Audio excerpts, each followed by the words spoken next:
was directed by Brett Leonard, and it stars Jeff Fahey, Pierce Brosnan, and Geoffrey Lewis. And of course, the plot of the film is about a mentally challenged man named Joe, who's played by Jeff Fahey, who works as a lawnmower man for this small little business in this town that he lives in.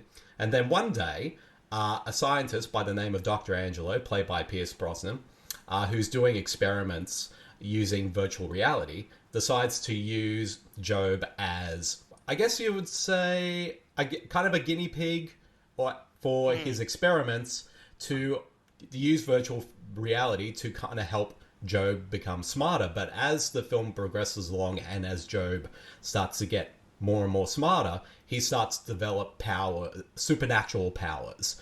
And it basically kind of turns him into a god. And that's just kind of the touch of the sort of just the tip of the iceberg as to how insane of a film The Lawnmower Man is.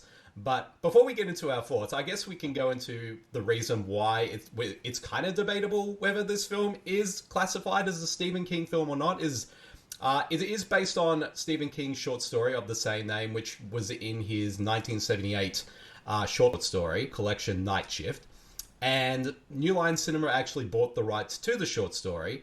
But when Brett Leonard was developing this film, it wasn't going to be called The Lawnmower Man. It was going to be called Cyber God. Cyber God? Yes. Well, would have been more accurate. Exactly. And so basically they were like, oh, well, since Stephen King... New Line were like, oh, well, since Stephen King films are very popular at the moment, why don't we just, add a couple of elements from the short story into the film and just slap The Lawnmower Man as the title of the film? And so they did that, and once the film was on its way when it was coming out, they kept promoting it as Stephen King's The Lawnmower Man. And Stephen King actually sued New Line to have his name removed from the film because the film barely had anything to do with his original short story, which he was actually successful of. Because if you actually watch the film, his name is not anywhere in the credits. But he's pretty much uncredited. And so with that sort of little backstory out of the way, I'm going to ask Lance. Now, Lance, I know you're a big Stephen King guy. What did you think of the film version of The Lawnmower Man? Well, you're talking about the feature film, right? We're not talking about the short yet? Oh, no, we'll talk about the short film a little bit later. But share us your thoughts on the actual feature film itself. Well, I mean, it definitely had a lot of those Stephen King beats to it. It had obviously the place that was, trying to sharpen him into being this, I guess the place that was in charge of all these experiments was called the Shop, just like it is in all the Stephen King books.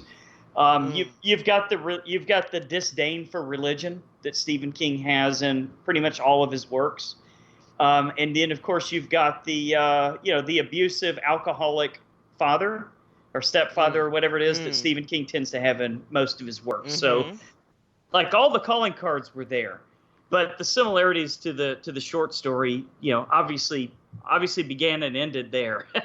it was very much an homage to Stephen King, but it had nothing at all to do with the short story as best I remember.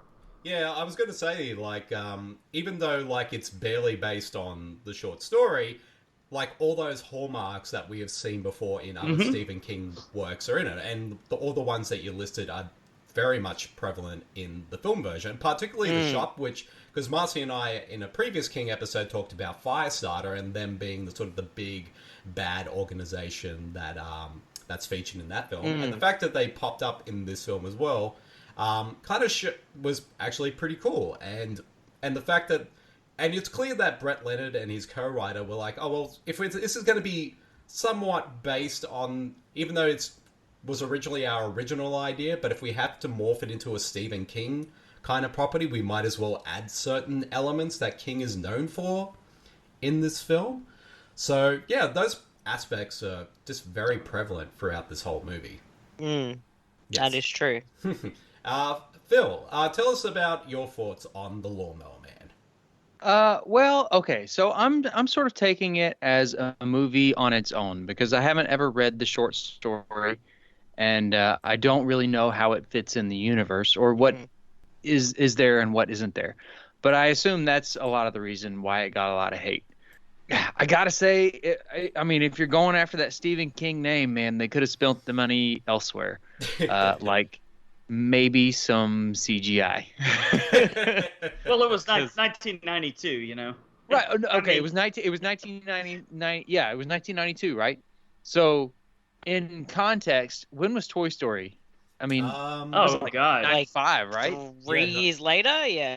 was it? Okay. Jurassic Park was right around the same. Terminator True. 2 was 1991, and Okay. they fit some CGI in there that didn't look like a 3-year-old drew it. I mean, had they explained it away as, you know, this is a beta version of this thing, and then maybe the CGI could get better towards the end of the movie. Okay. But no, I mean, I feel like so much of it was done in this awful CGI that's really what hurt it. Aside from that, however, I actually kind of enjoyed this movie, man. I remember watching it as a kid, and I liked it then, and it was a pretty solid movie. Now it kept me pretty interested. The whole Job storyline I thought was pretty interesting, and it kept me entertained.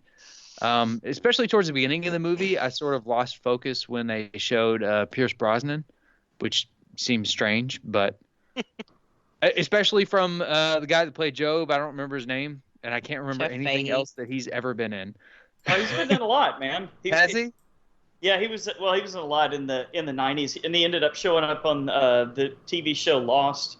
Oh, like he in did. The third or fourth season. I He know became who kind of that a guy is. Okay. recurring character. But he was really good in this, I thought, man. I think he Mhm. did a great job. I thought the acting was pretty on point, and the story was pretty on point. I think really the only, I mean, you know, aside from pissing off fanboys because they didn't follow the story, I think their only detriment was the god awful CGI. Like I mean, it's like it looks like something out of somebody did on like Microsoft Paint and stuck it out there. You know? the CGI used for the virtual reality sequences is almost on par with the animation in Food Fight, Okay.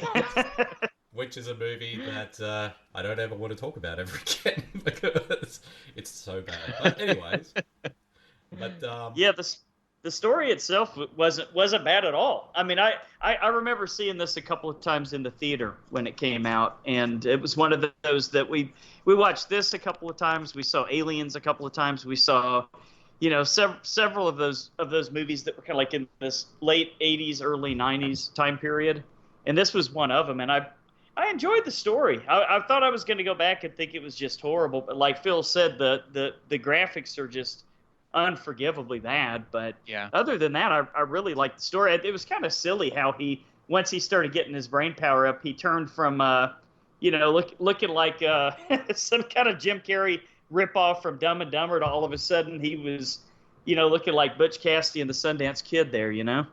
I thought that was kind of weird, but yeah, not a bad film, really. Marcey, I know you have a very special place in your heart for the Lawnmower Man because I remember back in the day you and Garrett Collins actually did an audio commentary for this movie for the site. And so, Yes. but tell us your thoughts on the Lawnmower Man.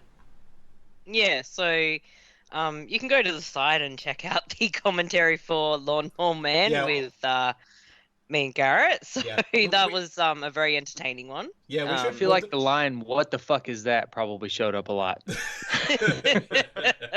Yeah, the beginning we're like, what the fuck is up with this monkey? But yeah, no, I pretty much have I think share the same thoughts with you guys that it's actually a really interesting story, and I think Job is a really engaging character, and it's a great performance from Jeff Fahey.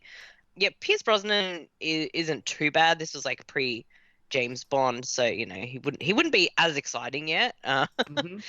But yeah, I think it's like an interesting story, and it's it sort of goes to show that like the kind of late 80s, early 90s, you know, all the movies were like, oh, it's virtual reality is going to be this big thing and blah blah blah, it's going to do this and that, and then you Mhm. know, like nothing happened with virtual reality up until maybe more recently where you can play VR games, but it's still not like this massive thing. So it's kind of funny. Looking back, how They got it wrong.